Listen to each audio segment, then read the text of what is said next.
بسم الله الرحمن الرحيم الحمد لله رب العالمين والصلاة والسلام على أشرف الخلق أجمعين سيدنا محمد وعلى آله وأصحابه والتابعين ومن تبعهم بإحسان إلى يوم الدين.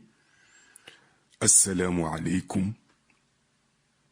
Mes chers frères, mes chères sœurs, lors de la séance de la Hadratul Ilahiyya du jeudi 26 mars 2020, un Mafatihul Kunuz prit la parole et posa une question à l'ensemble des Artab, plus haut degré de saint, au prophète Mohammed sallallahu alayhi wa sallam, à Mawlaya Cheikh Ahmed Tijani et aux autres prophètes. Pour rappel, la Hadratul Ilahiyya peut être assimilée au Conseil des ministres du gouvernement d'Allah, qui se tient tous les jeudis soirs au 6e ciel en présence du prophète Mohammed sallallahu alayhi wa sallam. Les Mafatihul Kunuz sont les saints qui ont en charge le calcul et la valorisation des lumières mystiques produites par les musulmans lors de l'accomplissement de leurs actes d'adoration. Il dit: j'ai remarqué qu'en cette période de confinement pour lutter contre le Covid-19, toutes les mosquées et zawiyas sont fermées. Il en est ainsi pour Masjid al-Haram, Masjid al-Nabawiyya, même Masjid al-Aqsa est également inaccessible. J'ai pu observer également que, face à cette situation, Allah subhanahu wa ta'ala a procédé à certaines réorganisations, notamment celle qui est mise en place entre Bayt al-Ma'mour et la Kaaba.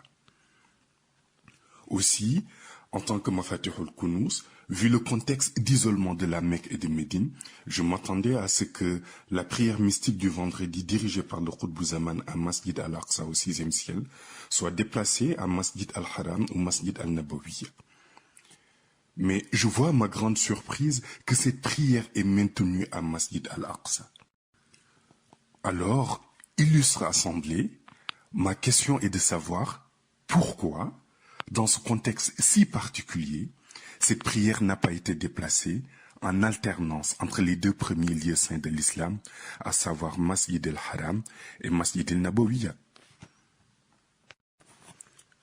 Chers auditeurs, avant de vous livrer la réponse que le Qutb al-Artab al-Kabir a donnée au Mafatihul Kunuz, nous voudrions faire deux précisions. La première, concernant la prière mystique du vendredi à Masjid al-Aqsa. Il ne s'agit pas de la Masjid al-Aqsa située à Jérusalem, non. Mais il s'agit de son homonyme situé au 6e ciel. Toutefois, toutes les deux nommées Masjid al-Aqsa ont une relation mystique très étroite. Chaque vendredi, une prière est effectuée dans cet édifice de lumière qui se trouve au 6e ciel, en présence des Qutbous et de certains grands saints ou awliya. Cela peut intriguer certains lorsqu'on dit que quelqu'un a dirigé une prière devant le prophète Mohammed sallallahu alayhi wa sallam. Mais pourtant, c'est le cas dans cette mosquée céleste. En effet, l'imam qui dirige cette prière doit remplir certaines conditions préétablies par le prophète Mohammed sallallahu alayhi wa sallam. La condition sine qua non pour être choisi est le fait pour le waliyou de détenir le grade de Qutbaniou le plus élevé, qui est celui de Qutb Zaman. Et bien évidemment, cet imam doit être en vie. S'il arrive que le Qutb Zaman de l'époque décède, c'est son successeur qui devra diriger la prière au 6e ciel, sous l'ordre du prophète Mohammed sallallahu alayhi wa sallam. Deuxièmement, concernant l'organisation mystique qu'Allah subhanahu wa ta'ala a mis en place entre Bayt al-Ma'mour et la Kaaba, après la fermeture de Masjid al-Haram durant le confinement lié au Covid-19. Ce qu'il faut savoir ici, c'est que le tawaf, qui consiste pour les musulmans à faire le tour de la Kaaba, représente dans le monde invisible une part importante, une représentation exceptionnelle du côté mystique. Pourtant, le tawaf a été arrêté à cause de la pandémie. Ainsi, pour combler le vide causé par l'absence des croyants autour de la Kaaba, Allah subhanahu wa ta'ala a envoyé la moitié des anges de Bayt al-Ma'mour pour effectuer le tawaf. Pour information, Bayt al-Ma'mour est un lieu céleste où 70 000 anges, organisés en 7 rangs de 10 000 chacun, font le tour de l'édifice en continu et sans interruption. La moitié des anges qui tournent autour de Beit el-Ma'mour descendent autour de la Kaaba faire le tawaf avant de rejoindre leurs homologues autour de Beit el-Ma'mour. Un autre groupe d'anges se détachera des sphères célestes pour accomplir le même rituel. Il se relaie ainsi autour de la Kaaba qui ne doit à aucun moment rester vide. Revenons à présent sur la question du Mafatih al-Kunuz et la réponse de Qutb al-Akhtab al-Kabir fut la suivante. Effectivement, Masjid al-Haram est le premier lieu saint de l'islam, suivi de Masjid al-Nabawi, et arrive en troisième position Masjid al-Aqsa. Le fait de maintenir la prière mystique du vendredi à Masjid al-Aqsa au 6e ciel ne s'explique pas uniquement par la relation mystique entre les deux mosquées, à savoir Masjid al-Aqsa à Jérusalem et Masjid al-Aqsa au 6e ciel, mais repose plutôt et surtout sur la relation mystique qui lie le prophète Aïssa à la mosquée Al-Aqsa de Jérusalem. Aussi, il est important de noter que la mosquée d'Al-Aqsa revêt une importance particulière en cette période de la fin des temps ou Akhiru Zaman. Cette importance repose sur la relation entre les deux personnages principaux de la fin des temps, qui sont l'imam Mahdi et le prophète Aïssa ibn Maryam. Mais également à l'ampleur des événements qui doivent avoir lieu dans cet endroit. En dehors de la rencontre historique des deux hommes dans la mosquée d'Al-Aqsa, qui donne à ce lieu toute sa valeur symbolique, d'énormes secrets sous forme de codes y sont consignés. En effet, ces codes protégés sont ensevelis mystiquement à l'intérieur de la mosquée d'Al-Aqsa. Ils sont emballés dans une étoffe de percale blanc de lumière et représentent chacun un nom de Dieu. Ils sont au nombre de 99. Pour mener à bien leur mission, l'imam Mahdi et le prophète Aïssa ibn Maryam devront décoder ces secrets enfouis dans la mosquée d'Al-Aqsa. La puissance de ces secrets est telle que chacun d'eux suffirait pour diriger et redresser le monde actuel. Grâce à ce baluchon de lumière présent dans la mosquée d'Al-Aqsa, une organisation particulière, propre au monde Ghaib, a été mise en place que seuls ceux dotés de la vision intérieure peuvent voir. En effet, tous les jours, à toute heure, de jour comme de nuit, des âmes pures, triées sur le volet, font le tawaf autour de cette mosquée. Il s'agit là des âmes des 313 prophètes envoyés, choisis parmi celles des 124 000 existantes. C'est grâce à tout ce symbolisme lié à la mosquée d'Al-Aqsa à Jérusalem que la prière mystique du vendredi est maintenue à la mosquée d'Al-Aqsa au 6e ciel. Dans la réponse apportée au Mafatih al-Kunuz, le Qutb al-Akhtab al-Kabir continue dans son argumentaire à donner des précisions sur les relations particulières liant l'imam al-Mahdi, Aïssa ibn Maryam et les autres lieux saints de l'islam. À ce titre, il explique ainsi que d'autres secrets sont enfouis à d'autres endroits de la terre, notamment à Fès au Maroc, à Masjid al-Haram, à Masjid al-Nabawi, mais également à l'endroit où réside l'imam al-Mahdi.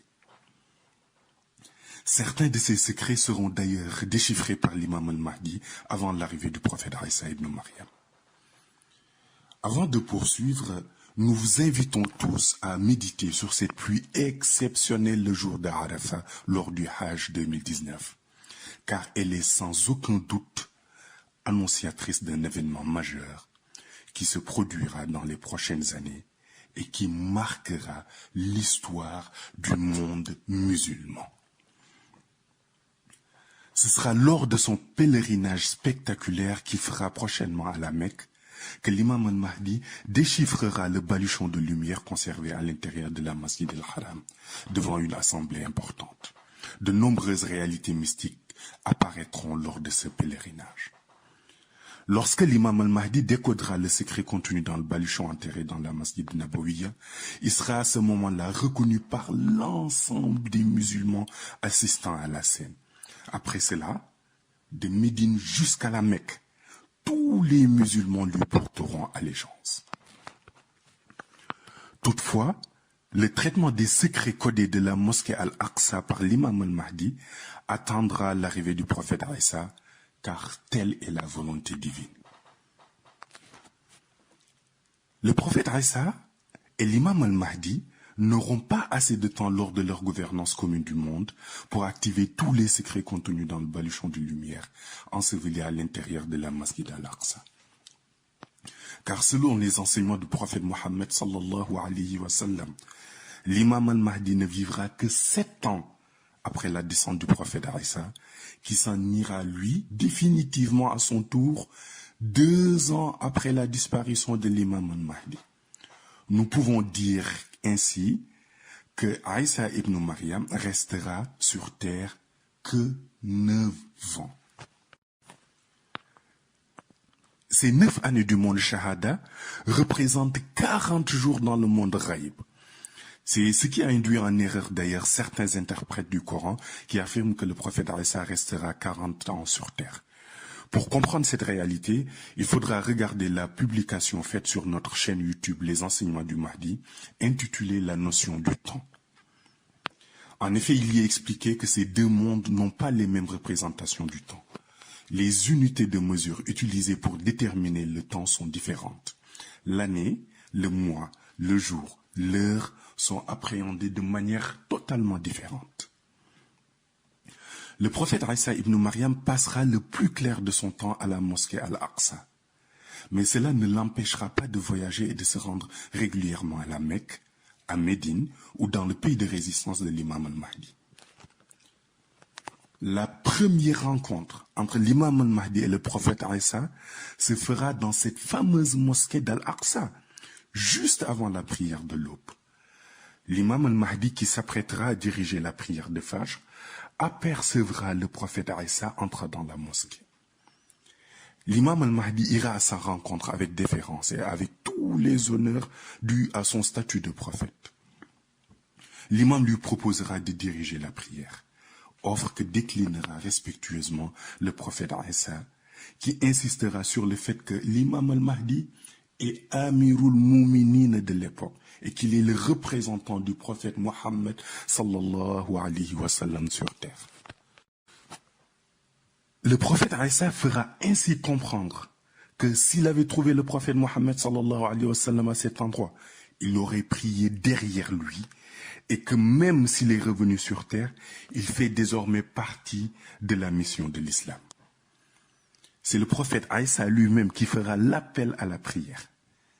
L'imam al-Mahdi, tout de blanc vêtu dans sa djellaba, le turban vert sur la tête, dirigera la prière. Après les salutations finales, le prophète Isa étreindra l'imam al-Mahdi en prenant soin d'embrasser le turban vert posé délicatement sur sa tête. Cet acte sera symbolique car le prophète Isa, en faisant cela, reconnaîtra le grade élevé de l'imam al-Mahdi. Après tout ce protocole, une longue discussion s'ensuivra entre les deux hommes. Tous ces événements se passeront un vendredi matin. Rappelons qu'avant la descente du prophète Isa sur terre, alors qu'il était dans le monde Ghaib, une autre organisation avait déjà eu lieu à la période de la fin des temps. Avant que l'imam al-Mahdi n'atteigne ses 40 ans et avant le début officiel de sa mission, le monde sera dans un tel état de désolation que le prophète Isa demandera d'anticiper sa descente sur terre pour venir en aide aux bien guidés dans sa gestion du monde. En effet, Isa fera sa première demande au moment où l'imam Mahdi aura 38 ans et aussi au moment où le monde Shahada plongera de plus en plus dans les ténèbres. Les anges lui rétorqueront que l'heure de sa descente n'a pas encore sonné. Sa deuxième demande se fera un matin. La période est encore méconnue, car codée par le monde Ghaib. Mais toujours est-il que la mission de l'imam al-Mahdi aura déjà commencé. Mais le prophète Isa essuiera un second refus de la part des anges. La troisième demande sera la bonne. Les anges, cette fois-ci, approuveront la requête. Allah subhanahu wa ta'ala autorisera alors la descente qui se fera, comme vous le savez, à Damas, en Syrie, dans le minaret blanc. À la mort de l'imam al-Mahdi, Lors de la cérémonie funéraire, toute l'assemblée s'attendra à ce que cela soit le prophète Isa qui dirige la prière mortuaire. Mais à la surprise générale, Isa ibn Maryam va désigner un saint qui sera le plus gradé sur le plan spirituel et sur le plan mystique pour diriger la prière mortuaire. Ce dernier déclinera poliment cette invitation et mettra le prophète Isa au devant de cette cérémonie. Le monde de Ghaib considérera que la prière mortuaire aura été faite par le saint homme, car il a d'abord été désigné par le prophète Isa ibn Maryam. Dans le monde des réalités cachées, l'on considère qu'un ordre donné par un prophète est un ordre émanant de Allah subhanahu wa ta'ala et qu'il doit être exécuté tel quel. Après la disparition de l'imam al-Mahdi, le prophète Isa continuera seul sa mission pendant 2 années. Il s'acquittera de toutes les obligations liées à sa mission. Et un beau jour, il disparaîtra à son tour. Il quittera Jérusalem brusquement. Avant cela, il fera ses adieux à son entourage proche composé de très peu de personnes. Il leur fera comprendre que sa mission est terminée et qu'il devra s'en retourner dans le monde réel. Au moment où il leur fera part de son départ, un phénomène étrange se produira. Il se lèvera, fera un pas et disparaîtra dans la nature. Les personnes avec qui il était penseront qu'il est remonté au ciel, alors que la réalité est toute autre. En effet, à cet instant précis, étant encore dans la mosquée d'Al-Aqsa, Isa ibn Maryam a levé son pied comme s'il faisait un pas et l'a reposé à la Mecque, plus précisément à Masjid al-Haram. Il s'est donc propulsé à la Mecque par acte mystique. Isa ibn Maryam ayant disparu aux yeux des gens, tout le monde pensera à une deuxième ascension vers le ciel. Seuls 19 saints seront au courant de la réalité de la situation. En effet, ces 19 saints seront les seuls à comprendre que le prophète Isa aura utilisé une inayatu rabbaniyu, un moyen de déplacement dans le monde réel, pour se rendre à la Mecque. Ces 19 personnes en question retrouveront le prophète Isa à hauteur du maqam Ibrahim. Isa ibn Maryam adoptera une position bien particulière. En effet, habillé d'une belle djellaba jaune, il sera assis par terre, adossé sur la maqam Ibrahim. Il ramènera ses genoux au niveau de sa poitrine, superposera ses mains sur ses genoux, la main droite au-dessus de la gauche. Il aura les yeux fermés et ses longs cheveux frisés tomberont sur ses épaules. C'est dans cette posture que le trouveront les 19 saints. Le plus gradé parmi les 19 informera les autres que la mission d'Isa ibn Maryam était terminée et qu'il a rendu l'âme. Il se mettra en avant, les 18 autres se mettront juste derrière lui et ils feront le takbir sur la dépouille du prophète Isa ibn Maryam.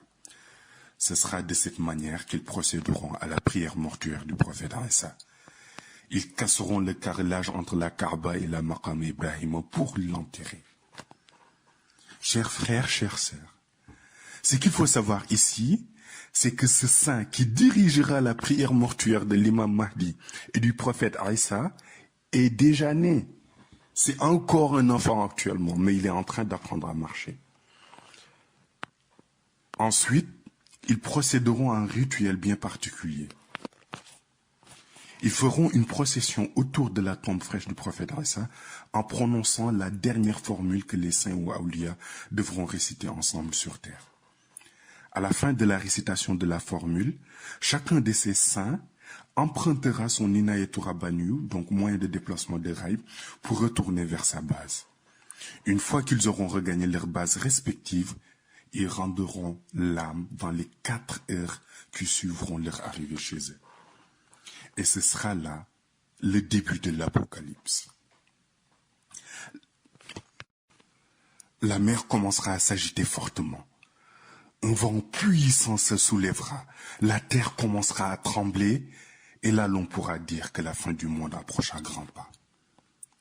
Avant même que les gens ne réalisent que les 19 personnes ne sont plus de ce monde, les phénomènes naturels qui précéderont la fin du monde auront déjà commencé. Ce récit et tirer des enseignements de notre honorable Cheikh Khutb Akhtab al-Kabir, Mawlaya Sidi Mohamed El-Cheikh. Wassalamu alaikum wa rahmatullahi ta'ala wa barakatuh.